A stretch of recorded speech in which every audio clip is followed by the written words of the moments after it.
اے پیغمبر، اللہ سے ڈرتے رہنا اور کافروں اور منافقوں کا کہا نہ ماننا، بے شک اللہ جاننے والا ہے، حکمت والا ہے۔ اور جو کتاب تم کو تمہارے پروردگار کی طرف سے وحی کی جاتی ہے اسی کی پیروی کیے جانا، بے شک اللہ تمہارے سب اعمال سے خبردار ہے۔ اور اللہ پر بھروسہ رکھنا اور اللہ ہی کارساز کافی ہے۔ اللہ نے کسی آدمی کے پہلو میں دو دل نہیں بنائے، اور نہ تمہاری بیویوں کو جن کو تم ماں کہہ بیٹھتے ہو تمہاری ماں بنایا، اور نہ تمہارے لے پالکوں کو تمہارے بیٹے بنایا۔ یہ سب تمہارے منہ کی باتیں ہیں،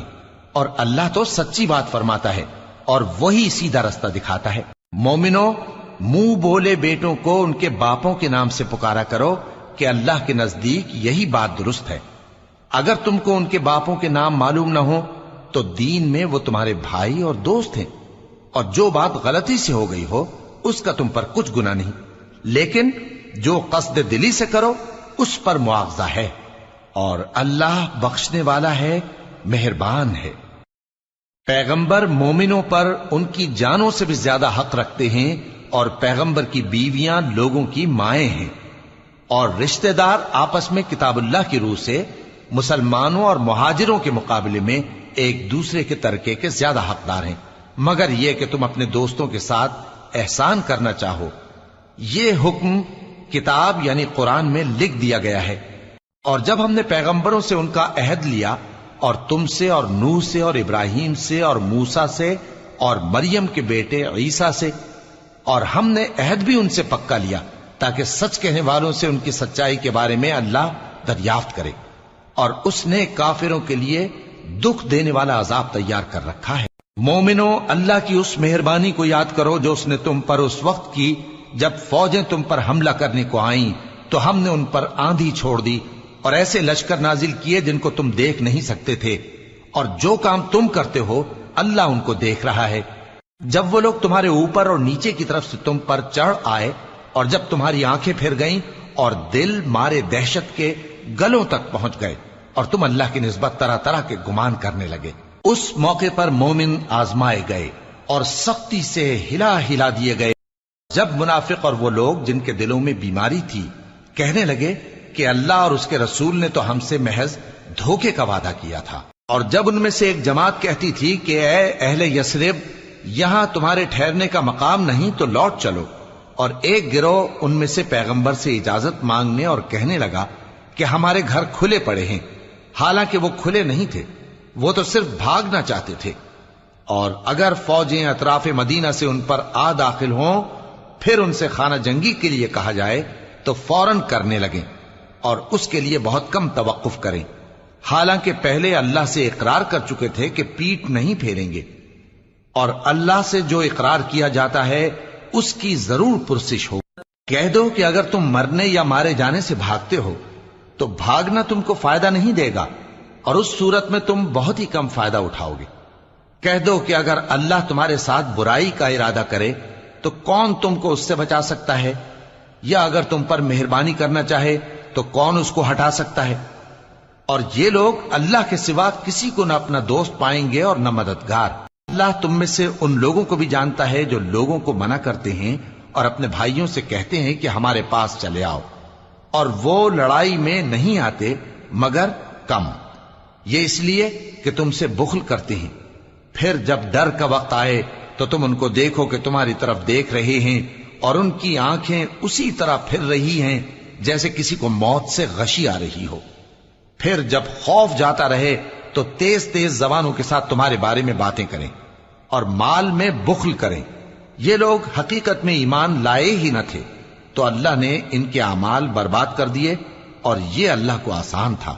یہ لوگ خوف کے سبب خیال کرتے ہیں کہ فوجیں نہیں گئیں، اور اگر لشکر آ جائیں تو تمنا کریں کہ کاش خانہ بدوشوں میں جا رہیں، اور تمہاری خبر پوچھا کریں، اور اگر تمہارے درمیان ہوں تو لڑائی نہ کریں مگر کم۔ مسلمانوں،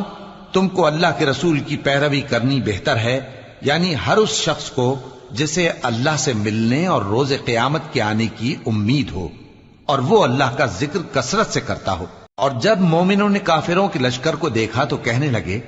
یہ وہی ہے جس کا اللہ اور اس کے پیغمبر نے ہم سے وعدہ کیا تھا، اور اللہ اور اس کے پیغمبر نے سچ کہا تھا، اور اس سے ان کا ایمان اور اطاعت اور زیادہ ہو گئی۔ مومنوں میں کتنے ہی ایسے شخص ہیں کہ جو اقرار انہوں نے اللہ سے کیا تھا اس کو سچ کر دکھایا۔ پھر ان میں بعض ایسے ہیں جنہوں نے اپنی نظر پوری کر دی یعنی جان دے دی، اور بعض ایسے ہیں کہ انتظار کر رہے ہیں، اور انہوں نے اپنے قول کو ذرا بھی نہیں بدلا، تاکہ اللہ سچوں کو ان کی سچائی کا بدلہ دے اور منافقوں کو چاہے تو عذاب دے یا ان پر مہربانی فرمائے۔ بے شک اللہ بخشنے والا ہے، مہربان ہے۔ اور جو کافر تھے ان کو اللہ نے پھیر دیا، وہ اپنے غصے میں بھرے ہوئے تھے، کچھ بھلائی حاصل نہ کر سکے، اور اللہ مومنوں کے لیے لڑائی میں کافی ہو گیا، اور اللہ زور آور ہے، غالب ہے۔ اور اس نے اہل کتاب میں سے جن لوگوں نے ان کی یعنی مکے والوں کی مدد کی تھی ان کو ان کے قلعوں سے اتار دیا اور ان کے دلوں میں دہشت ڈال دی، تو بعض کو تم قتل کر دیتے تھے اور بعض کو قید کر لیتے تھے، اور ان کی زمین اور ان کے گھروں اور ان کے مال کا اور اس زمین کا جس میں تم نے پاؤں بھی نہیں رکھا تھا اس نے تم کو وارث بنا دیا، اور اللہ ہر چیز پر قدرت رکھتا ہے۔ اے پیغمبر اپنی بیویوں سے کہہ دو کہ اگر تم دنیا کی زندگی اور اس کی زینت و آرائش چاہتی ہو تو آؤ میں تمہیں کچھ مال دوں اور اچھی طرح سے رخصت کر دوں، اور اگر تم اللہ اور اس کے پیغمبر اور عاقبت کے گھر یعنی بہشت کی طلبگار ہو تو تم میں جو نیکوکار ہیں ان کے لیے اللہ نے اجر عظیم تیار کر رکھا ہے۔ اے پیغمبر کی بیویوں،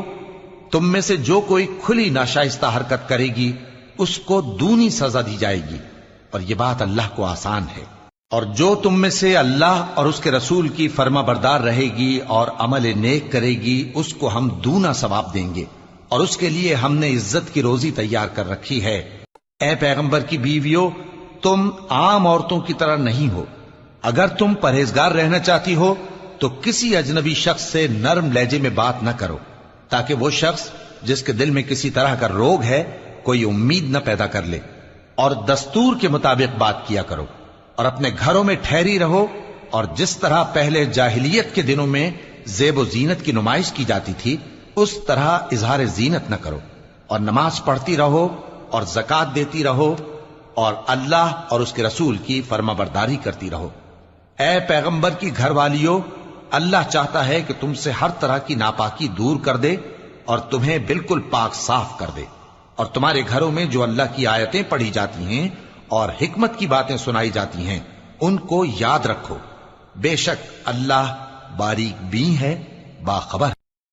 جو لوگ اللہ کے آگے سر اطاعت خم کرنے والے ہیں یعنی مسلمان مرد اور مسلمان عورتیں اور مومن مرد اور مومن عورتیں اور فرمانبردار مرد اور فرمانبردار عورتیں اور راست باز مرد اور راست باز عورتیں اور صبر کرنے والے مرد اور صبر کرنے والی عورتیں اور عاجزی کرنے والے مرد اور عاجزی کرنے والی عورتیں اور خیرات کرنے والے مرد اور خیرات کرنے والی عورتیں اور روزے رکھنے والے مرد اور روزے رکھنے والی عورتیں اور اپنی شرمگاہوں کی حفاظت کرنے والے مرد اور حفاظت کرنے والی عورتیں اور اللہ کو کثرت سے یاد کرنے والے مرد اور کثرت سے یاد کرنے والی عورتیں۔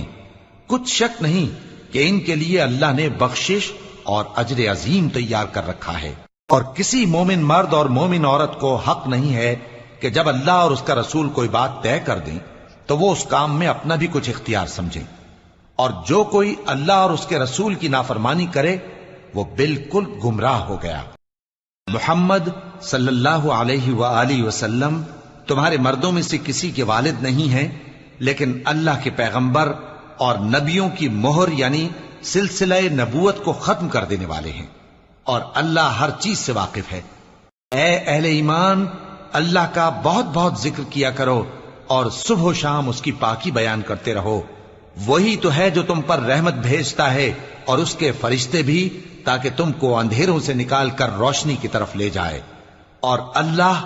مومنوں پر مہربان ہے۔ جس روز وہ اس سے ملیں گے تو ان کا تحفہ اللہ کی طرف سے سلام ہوگا، اور اس نے ان کے لیے عمدہ ثواب تیار کر رکھا ہے۔ اے پیغمبر، ہم نے تم کو گواہی دینے والا اور خوشخبری سنانے والا اور خبردار کرنے والا بنا کر بھیجا ہے، اور اللہ کی طرف اسی کے حکم سے بلانے والا اور چراغ روشن۔ اور مومنوں کو خوشخبری سنا دو کہ ان کے لیے اللہ کی طرف سے بڑا فضل ہے، اور کافروں اور منافقوں کا کہا نہ ماننا اور نہ ان کے تکلیف دینے پر نظر کرنا، اور اللہ پر بھروسہ رکھنا، اور اللہ ہی کارساز کافی ہے۔ اور جب تم اس شخص سے جس پر اللہ نے احسان کیا تھا اور تم نے بھی احسان کیا تھا یہ کہتے تھے کہ اپنی بیوی کو اپنے پاس رہنے دے اور اللہ سے ڈر، اور تم اپنے دل میں وہ بات چھپا رہے تھے جس کو اللہ ظاہر کرنے والا تھا، اور تم لوگوں سے ڈرتے تھے، حالانکہ اللہ ہی اس کا زیادہ مستحق ہے کہ اس سے ڈرو۔ پھر جب زید نے اس سے تعلق ختم کر لیا، یعنی اس کو طلاق دے دی، تو ہم نے اسے تمہاری زوجیت میں دے دیا تاکہ مومنوں پر ان کے منہ بولے بیٹوں کی بیویوں کے ساتھ نکاح کرنے کے بارے میں جب وہ بیٹے ان سے اپنا تعلق ختم کر لیں یعنی طلاق دے دیں کچھ تنگی نہ رہے، اور اللہ کا حکم واقع ہو کر رہنے والا تھا۔ پیغمبر پر اس کام میں کچھ تنگی نہیں جو اللہ نے ان کے لیے مقرر کر دیا، اور جو لوگ پہلے گزر چکے ہیں ان میں بھی اللہ کا یہی دستور رہا ہے، اور اللہ کا حکم ٹھہر چکا تھا، یعنی ان پیغمبروں میں جو اللہ کے پیغام جوں کہ توں پہنچاتے اور اس سے ڈرتے اور اللہ کے سوا کسی سے نہیں ڈرتے تھے، اور اللہ ہی حساب کرنے کو کافی ہے۔ مومنو، جب تم مومن عورتوں سے نکاح کر کے ان کو ہاتھ لگانے یعنی ان کے پاس جانے سے پہلے طلاق دے دو تو تم کو کچھ حق نہیں کہ ان سے عدت پوری کراؤ، بس ان کو کچھ فائدہ یعنی خرچ دے دو اور ان کو اچھی طرح سے رخصت کر دو۔ اے پیغمبر صلی اللہ علیہ وآلہ وسلم، ہم نے تمہارے لیے تمہاری بیویاں جن کو تم نے ان کے مہر دے دیے ہیں حلال کر دی ہیں، اور تمہاری باندیاں جو اللہ نے تم کو کفار سے بطور مال غنیمت دلوائی ہیں، اور تمہارے چچا کی بیٹیاں اور تمہاری پھوپھیوں کی بیٹیاں اور تمہارے ماموں کی بیٹیاں اور تمہاری خالاؤں کی بیٹیاں جو تمہارے ساتھ وطن چھوڑ کر آئی ہیں سب حلال ہیں۔ اور کوئی مومن عورت اگر اپنے آپ کو پیغمبر صلی اللہ علیہ وآلہ وسلم کے حوالے کر دے یعنی مہر کے بغیر نکاح میں آنا چاہے، بشرطے کہ پیغمبر صلی اللہ علیہ وآلہ وسلم بھی اس سے نکاح کرنا چاہیں، وہ بھی حلال ہے۔ لیکن یہ اجازت اے نبی صلی اللہ علیہ وآلہ وسلم خاص تم ہی کو ہے، سب مسلمانوں کو نہیں۔ ہم نے ان کی بیویوں اور باندیوں کے بارے میں جو مہر واجب الادا مقرر کر دیا ہے ہم کو معلوم ہے، یہ اس لیے کیا گیا ہے کہ تم پر کسی طرح کی تنگی نہ رہے، اور اللہ بخشنے والا ہے، مہربان ہے۔ اے پیغمبر صلی اللہ علیہ وآلہ وسلم، اپنی بیویوں اور بیٹیوں اور مسلمانوں کی عورتوں سے کہہ دو کہ باہر نکلا کریں تو اپنے چہروں پر چادر لٹکا کر گھونگھٹ نکال لیا کریں، یہ چیز ان کے لیے موجب شناخت و امتیاز ہوگی تو کوئی ان کو ایذا نہ دے گا، اور اللہ بخشنے والا ہے، مہربان ہے۔ اگر منافق اور وہ لوگ جن کے دلوں میں روگ ہے اور جو مدینے کے شہر میں بری بری خبریں اڑایا کرتے ہیں اپنی حرکتوں سے باز نہ آئیں گے تو ہم تم کو ان کے پیچھے لگا دیں گے، پھر وہ تمہارے پڑوس میں نہ رہ سکیں گے مگر تھوڑے دن، وہ بھی پھٹکارے ہوئے، جہاں پائے گئے پکڑے گئے اور جان سے مار ڈالے گئے۔ جو لوگ پہلے گزر چکے ہیں ان کے بارے میں بھی اللہ کی یہی عادت رہی ہے، اور تم اللہ کی عادت میں تغیر و تبدل نہ پاؤ گے۔ لوگ تم سے قیامت کی نسبت دریافت کرتے ہیں کہ کب آئے گی، کہہ دو کہ اس کا علم اللہ ہی کو ہے، اور تمہیں کیا پتا، ہو سکتا ہے قیامت قریب ہی آ گئی ہو۔ بے شک اللہ نے کافروں پر لعنت کی ہے اور ان کے لیے جہنم کی آگ تیار کر رکھی ہے، اس میں وہ ہمیشہ ہمیشہ رہیں گے، نہ کسی کو دوست پائیں گے اور نہ مددگار۔ خواتین پر اپنے باپ دادا سے پردہ نہ کرنے میں کچھ گناہ نہیں، اور نہ اپنے بیٹوں سے اور نہ اپنے بھائیوں سے اور نہ اپنے بھتیجوں سے اور نہ اپنے بھانجوں سے، نہ اپنی سی خواتین سے اور نہ اپنے باندی غلاموں سے۔ اور اے خواتین، اللہ سے ڈرتی رہو، بے شک اللہ ہر چیز سے واقف ہے۔ اللہ اور اس کے فرشتے اس پیغمبر صلی اللہ علیہ وآلہ وسلم پر درود بھیجتے ہیں، مومنو تم بھی ان پر درود بھیجو اور خوب سلام بھیجا کرو۔ جو لوگ اللہ اور اس کے پیغمبر صلی اللہ علیہ وآلہ وسلم کو اذیت پہنچاتے ہیں ان پر اللہ دنیا اور آخرت میں لعنت کرتا ہے، اور ان کے لیے اس نے ذلیل کرنے والا عذاب تیار کر رکھا ہے۔ اور جو لوگ مومن مردوں اور مومن عورتوں کو ایسے کام کی تہمت سے جو انہوں نے نہ کیا ہو ایذا دیں تو انہوں نے بہتان کا اور کھلے گناہ کا بوجھ اپنے سر پر رکھا۔ اے پیغمبر صلی اللہ علیہ وآلہ وسلم، تم کو یہ بھی اختیار ہے کہ جس بیوی کو چاہو پیچھے رکھو اور جسے چاہو اپنے پاس رکھو، اور جس کو تم نے پیچھے کر دیا ہو اگر اس کو پھر اپنے پاس طلب کر لو تو تم پر کچھ گناہ نہیں۔ یہ اجازت اس لیے ہے کہ ان کی آنکھیں ٹھنڈی رہیں اور وہ رنجیدہ نہ ہوں، اور جو کچھ تم ان کو دو اسے لے کر سب خوش رہیں، اور جو کچھ تمہارے دلوں میں ہے اللہ اسے جانتا ہے، اور اللہ جاننے والا ہے، بردبار ہے۔ اے پیغمبر صلی اللہ علیہ وآلہ وسلم، ان کے سوا اور عورتیں تم کو جائز نہیں، اور نہ یہ کہ ان بیویوں کو چھوڑ کر اور بیویاں کر لو، خواہ ان کا حسن تم کو کیسا ہی اچھا لگے، مگر وہ جو تمہارے ہاتھ کا مال ہے یعنی باندیوں کے بارے میں تم کو اختیار ہے، اور اللہ ہر چیز پر نگاہ رکھتا ہے۔ مومنو، پیغمبر صلی اللہ علیہ وآلہ وسلم کے گھروں میں نہ جایا کرو مگر اس صورت میں کہ تم کو اجازت دی جائے، یعنی کھانے کے لیے بلایا جائے جبکہ اس کے پکنے کا انتظار بھی نہ کرنا پڑے، لیکن جب تمہاری دعوت کی جائے تو جاؤ، اور جب کھانا کھا چکو تو چل دو، اور باتوں میں جی لگا کر نہ بیٹھ رہو۔ یہ بات پیغمبر صلی اللہ علیہ وآلہ وسلم کو ایذا دیتی تھی، اور وہ تم سے حیا کرتے تھے اور کہتے نہیں تھے، لیکن اللہ سچی بات کے کہنے سے نہیں شرماتا، اور جب پیغمبر صلی اللہ علیہ وآلہ وسلم کی بیویوں سے کوئی سامان مانگو تو پردے کے باہر سے مانگو، یہ تمہارے اور ان کے دلوں کے لیے بہت پاکیزگی کی بات ہے۔ اور تم کو یہ شایع نہیں کہ رسول اللہ صلی اللہ علیہ وآلہ وسلم کو تکلیف دو، اور نہ یہ کہ ان کی بیویوں سے کبھی ان کے بعد نکاح کرو، بے شک یہ اللہ کے نزدیک بڑا گناہ کا کام ہے۔ اگر تم کسی چیز کو ظاہر کرو یا اس کو مخفی رکھو تو یاد رکھو کہ اللہ ہر چیز سے باخبر۔ جس دن ان کے چہرے آگ میں الٹ پلٹ کیے جائیں گے تو کہیں گے اے کاش ہم اللہ کی فرما برداری کرتے اور رسول صلی اللہ علیہ وآلہ وسلم کا حکم مانتے، اور کہیں گے کہ اے ہمارے پروردگار، ہم نے اپنے سرداروں اور بڑوں کا کہا مانا تو انہوں نے ہم کو رستے سے بھٹکا دیا، اے ہمارے پروردگار ان کو دگنا عذاب دے اور ان پر بڑی لعنت کر۔ مومنو، تم ان لوگوں جیسے نہ ہونا جنہوں نے موسیٰ کو عیب لگا کر رنج پہنچایا تو اللہ نے ان کو بے عیب ثابت کر دیا، اور وہ اللہ کے نزدیک آبرو والے تھے۔ مومنو، اللہ سے ڈرا کرو اور بات سیدھی کہا کرو، وہ تمہارے سب کام سنوار دے گا اور تمہارے گناہ بخش دے گا، اور جو شخص اللہ اور اس کے رسول صلی اللہ علیہ وآلہ وسلم کی فرمانبرداری کرے گا تو بے شک بڑی مراد پائے گا۔ نے بار امانت کو آسمانوں اور زمین اور پہاڑوں پر پیش کیا تو انہوں نے اس کے اٹھانے سے انکار کیا اور اس سے ڈر گئے، اور انسان نے اس کو اٹھا لیا، بے شک وہ بڑا ظالم، بڑا جاہل ہے، تاکہ اللہ منافق مردوں اور منافق عورتوں اور مشرک مردوں اور مشرک عورتوں کو عذاب دے، اور اللہ مومن مردوں اور مومن عورتوں پر مہربانی کرے، اور اللہ تو بخشنے والا ہے، مہربان ہے۔